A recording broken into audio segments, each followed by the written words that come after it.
What's up guys, it's John here. I'm diving into the DJI Action 4 and in this video, we're gonna highlight some of the footages taken so that we can showcase some of the result and also the workflow of what the DJI Action 4 could do. Let's get going.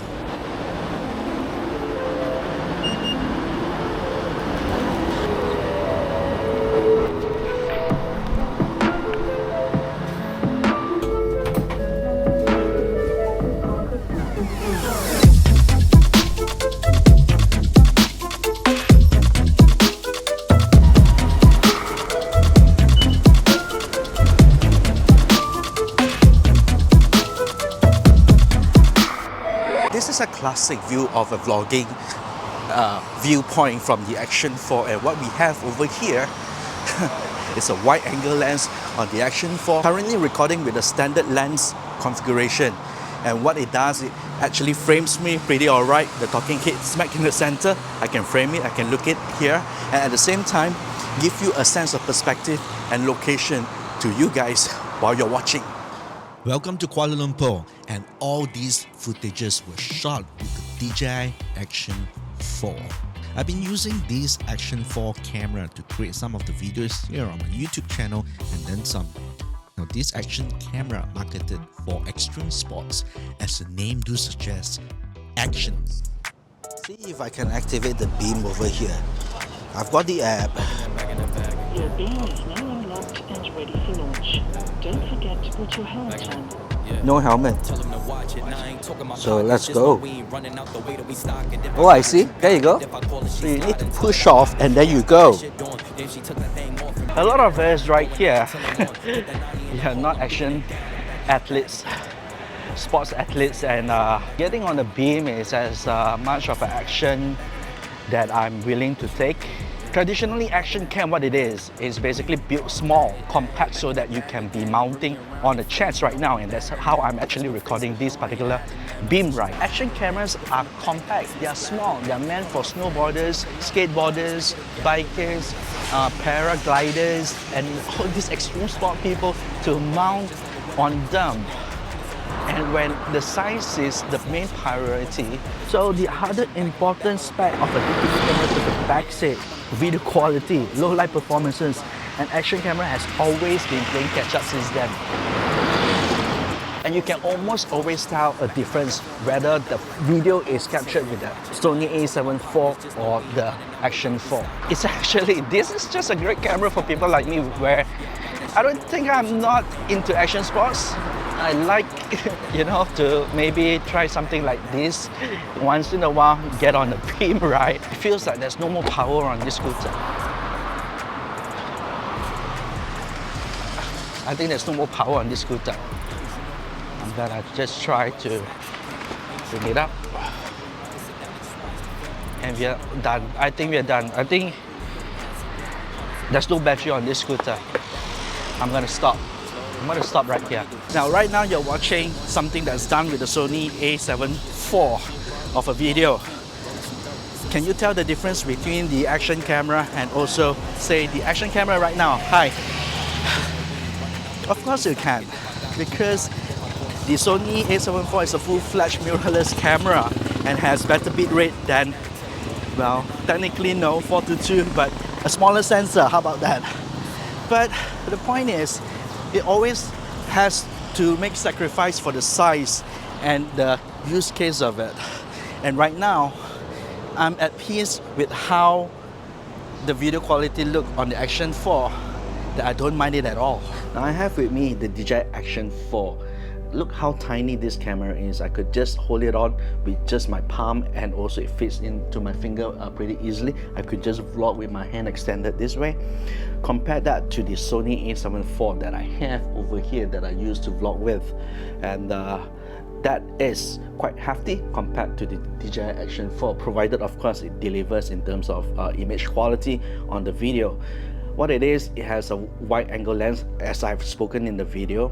It has a front-facing LCD that allows you to frame yourself better if you're doing the talking head. It has a back-facing LCD like all cameras. It has an array of microphone on front here, front-facing, left and right. Over here is the USB-C connector that connects an external microphone or to the computer if you want to use it to transfer files or even do live streaming. It does have a hefty weight to it, which is proportion to the camera. It's not heavy per se, and of course at the bottom it is flat, which allows me to just place the camera and start recording. Or what's more interesting is that all these has a magnet base where I could just connect these contraption that then locks it in, and I could like just connect this to various contraption like a selfie stick like this. It just connects it, lock it in place, and it becomes a selfie stick extension. And it's easy, and the quick release is one of the best idea of an action camera in this category, and this is just literally pretty good. The Action 4 comes together with a cage where I could open this up and insert the camera in.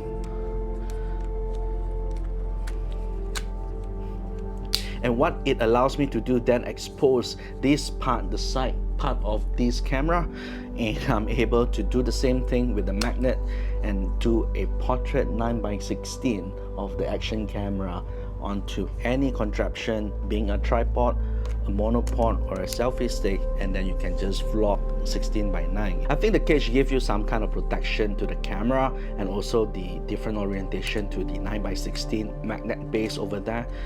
I do have a cage over here which is from Small Rig. And what it is a cage where, well, it does provide protection, but it also gives a lot of different way of mounting the camera with all these 1/4" screws everywhere, even the bottom, which the Action 4 doesn't come in default, which I'll say the original cage doesn't have.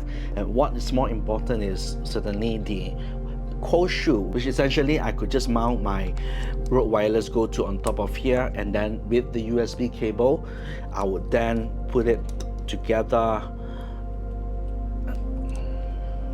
with the Rode Wireless Go. This is essentially how I do my vlogging setup and how I do all these videos that you see me running around in Kuala Lumpur. Now let me play back some of the footages that I've shot using the Action 4 over the course of these few months.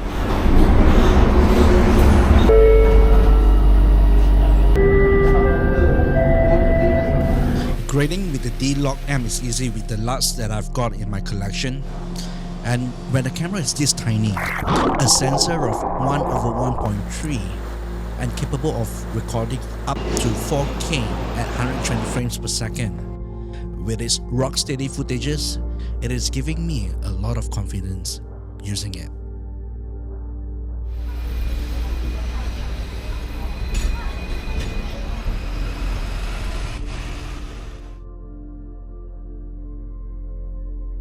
Time-lapse and hyperlapse are built-in modes with the DJI Action 4, and it's quite seamless setting up one. It is more of learning how to do a proper time-lapse or a smooth hyperlapse to have a good result with the camera.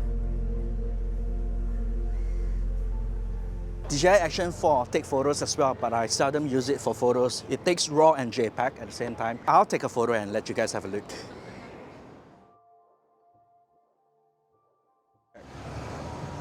Now, almost always when I'm doing a talking head like this, I'm always hooked up with the Rode Wireless Go 2. Now, I'm at a very busy street of Kuala Lumpur over here. You can hear the motorbike just pass by. You can hear some noises behind me, but my voice is concentrated because I'm having a wireless mic over here. So what about the DJI Action 4 itself without the Rode Wireless Go 2? Give me a sec, let me turn it off. This is me speaking to you from the onboard mic of the DJI Action 4. Amongst all the cars that's passing by behind the road, what do you think? I think I need to scream a little bit louder to get to you because the microphone is so freaking far away from me. This is almost like a feet away from the actual camera, and I'm talking to you guys. there's definitely a lot of advantages to stay mic'd up whenever possible to get the best audio quality when using the camera. Now the camera itself is compatible with microphones via USB-C, which is an advantage for me when I use the Rode Wireless Go 2. Now however, there are times that it's just way easier to rely on an onboard stereo camera mic that comes together with the DJI Action 4. I guess sometimes you forgot your selfie stick. You can just hold on to the action cam this way and then speak in front of the camera. The mic is just in front here. In the action cam, how do I sound like? I've been turning on and off the camera for the past... How long have you been photo walking already? The past 1 hour plus? 1.5 hours.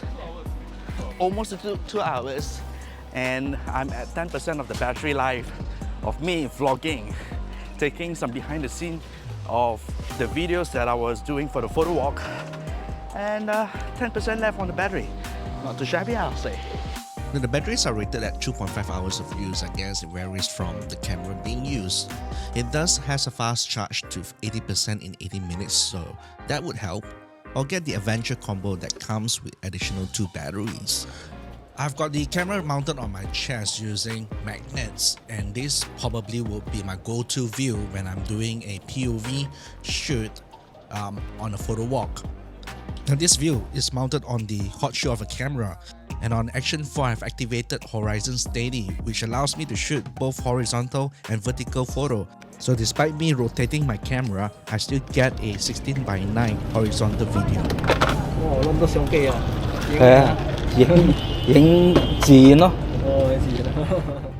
Now I personally like how the software works on the DJI Action 4.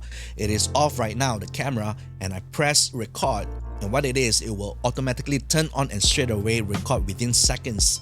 So I can imagine that this is mounted on my chest, press it, and then the beep says that it's recording. And once I'm done recording, I stop the recording, and what it does, it will then shut down automatically to preserve batteries. And then there's this voice recognition feature that's on the DJI Action 4 that I don't use too much, but it is there if you want to. And right now the camera is on, and I say start recording, and then it starts recording, right? And I can imagine this feature is pretty good if, say, you are mounting the camera on your chest, going around, and then you just issue the command. And I could say, stop recording. It works, alright? I think I should be wrapping up the video already. It's quite a lot of footages and it's pretty lengthy of a video. So my last thought is that I really like my Sony a7 IV in making this kind of video content because it has the best looking video quality. But the compromise of having a small camera like this to be partnering the a7 IV, I think is fantastic. And I purchased this to make all this behind the scene video where, again, mounting on the chest kind of thing, and I'm able to also mount these camera everywhere conveniently with magnets, and that's easy for me to acquire footages to partner together with the Sony a7 IV. And there you have it, a 15 minutes plus. It's a long video, ain't it not? My review, my take on the DJI Action 4, and some of the workflow that I personally like, that maybe it may work for you, and that's what you're looking for in an action camera. So until the next video, I'll see you guys.